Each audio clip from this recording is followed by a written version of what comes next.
the lights out. Show me that ugly grin. Hide till it's bright out. Blood for the Emperor!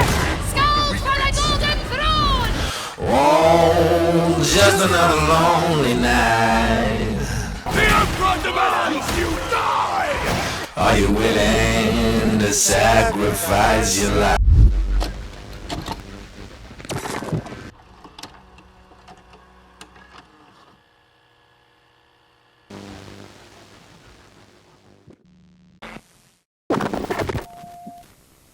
Welcome to Darktide, a grimdark first-person co-op shooter set in Tertium, the capital of Atoma Prime.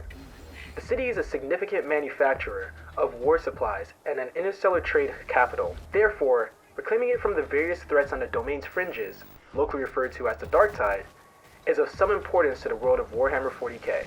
Before we go anywhere, let me give you some contextual background.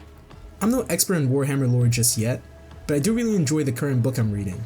I also play a little bit of the tabletop miniature war game, and I dabble with them a little bit in Magic the Gathering. For my Warhammer experts, let me know what I missed. For my newer varlets, let me set the mood for you. The universe of Warhammer 40k isn't just dark, it's aestheticized despair.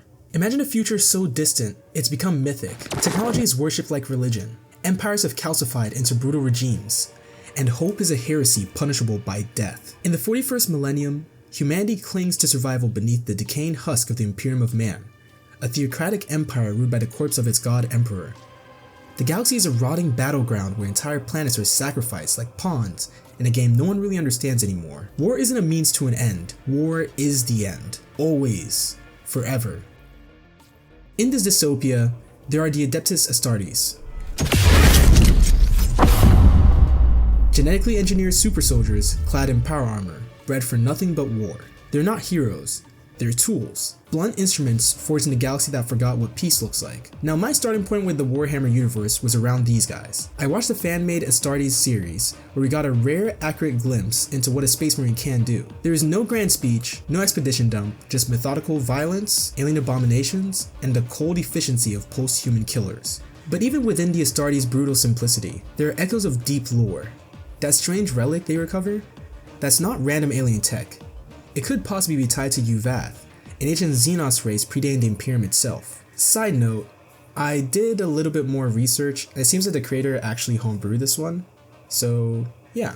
On that note, the fact that this ancient evil can seemingly re-emerge in a fan-made series says everything you need to know about the depth of Warhammer 40k's lore. Nothing ever really dies. Every relic, every whisper in the void has history, often older than the Imperium itself. And when you start pulling on those narrative threads, you realize this universe wasn't built overnight.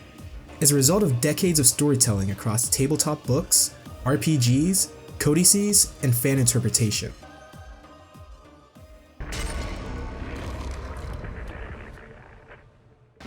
So where does Darktide come in? It's not about Space Marines. There's no genetically engineered, armor-clad god warriors dropping from orbit. You're a reject, a prisoner, disposable, tossed into a hive city overflowing with corruption, daemons, cults, and chaos, and basically told to clean it up with a shovel and a gun. But somehow, Darktide still captures that feeling, that relentless, punch-drunk rhythm of pushing you forward with your squad, clearing a zone, holding the line, finishing the mission. The difference? It's messier. You miss shots, you panic, you get overwhelmed, you feel the weight of every mistake. Unlike the cold precision of the Astartes, your victories are scrappy and earned, not guaranteed. And that's the beauty of it. Darktide scales the universe down. It doesn't need to give you the whole Imperium. It just gives you a glimpse of one city on one planet. And somehow, that's enough. Enough to feel the sheer size of the galaxy.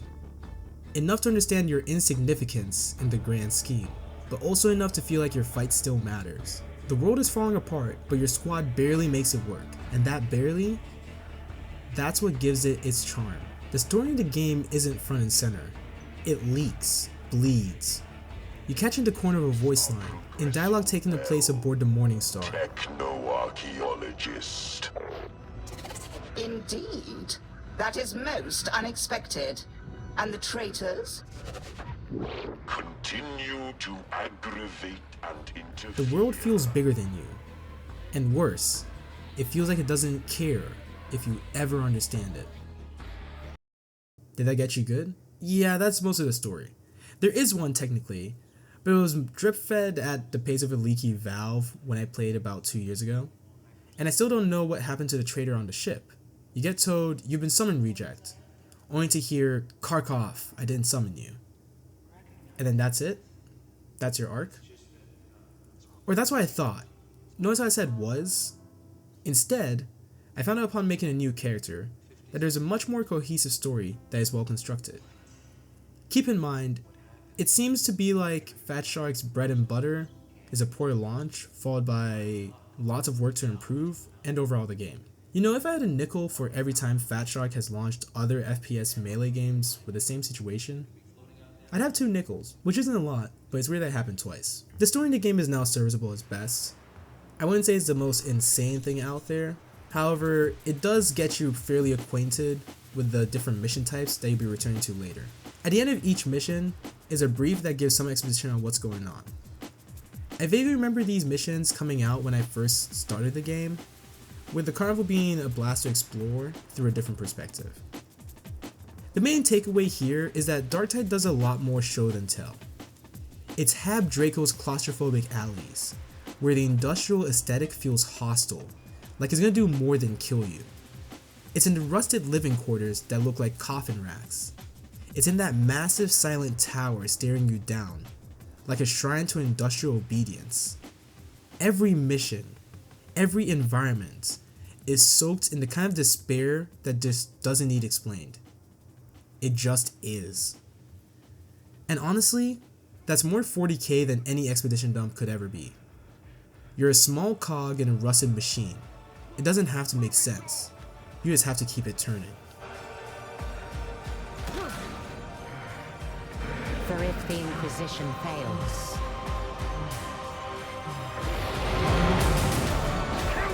if we fail, the Imperium falls with us.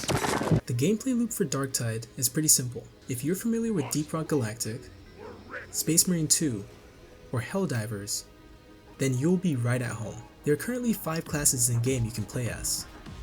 Ogryn, for you big beautiful tanks out there. Psyker, for those who are interested in the arcane. Veterans, for those who enjoy marksmanship. The new Arbitrator class, which I'm currently learning.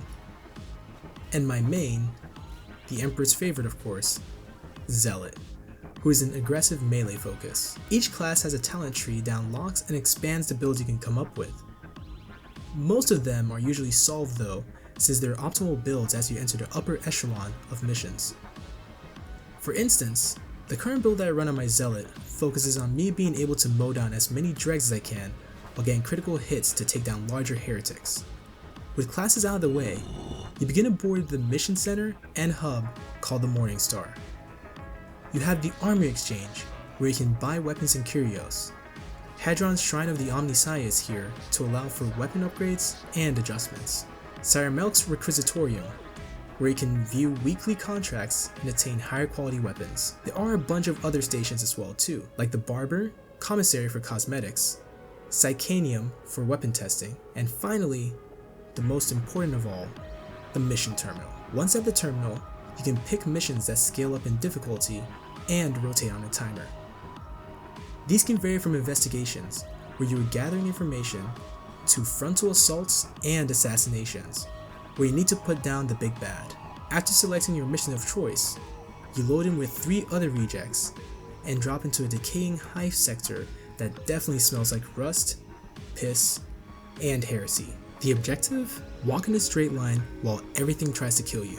No, there's a little bit more to it than that of course. You usually hack and slash through waves of plague-ridden cultists, while having to deal with getting grabbed by some sadistic specialist and scream for help while your teammates deal with just about the same experience. This experience is akin to something like a well-oiled machine. When your squad is focused on getting the objective completed, while assessing high priority targets, you end up feeling like a Space Marine kill team. However, if a reject is to fail, it usually results in life or death situations. These are some of the most electric moments in the game where, despite all odds, a group of rejects does the impossible and stands against a monumental wave of assailants. The result? Incredible combat. It's weighty, punchy, and disgusting, in the best way. Melee actually matters. Guns feel violent. The chemistry of different classes interacting with each other makes for interesting dialogue that feels new every time, and sometimes it can even be pretty comforting.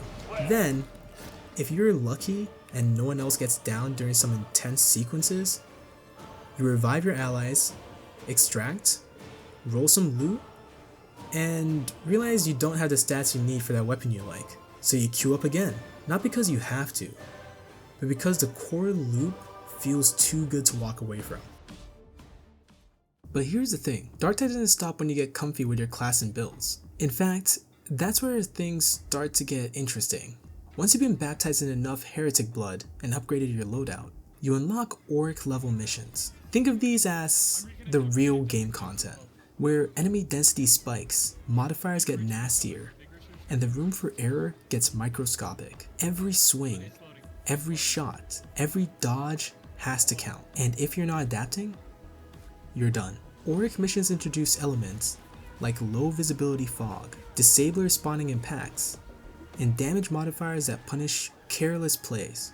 That little slip up you got away with on Malice or Damnation, in Auric, that'll bury your whole team. Now, above that, we've got Havoc. This is still relatively new territory, but it turns the challenge knob past 11. It's for the players who know their builds inside and out, who have synergy with their squad, and who don't mind losing a few runs just to learn how not to die in the first 2 minutes. This is the current skill level that I can only dream of attaining. Before taking a break from the game, I thought Auric was difficult enough. Upon returning, Havoc seems to be a whole different playground. You'll start running into combinations of enemy modifiers that force you to reevaluate your loadout entirely. Suddenly, that meta crit chasing zealot build might not cut it because you're getting swarmed by armor stacked elites and disablers with double spawn rates.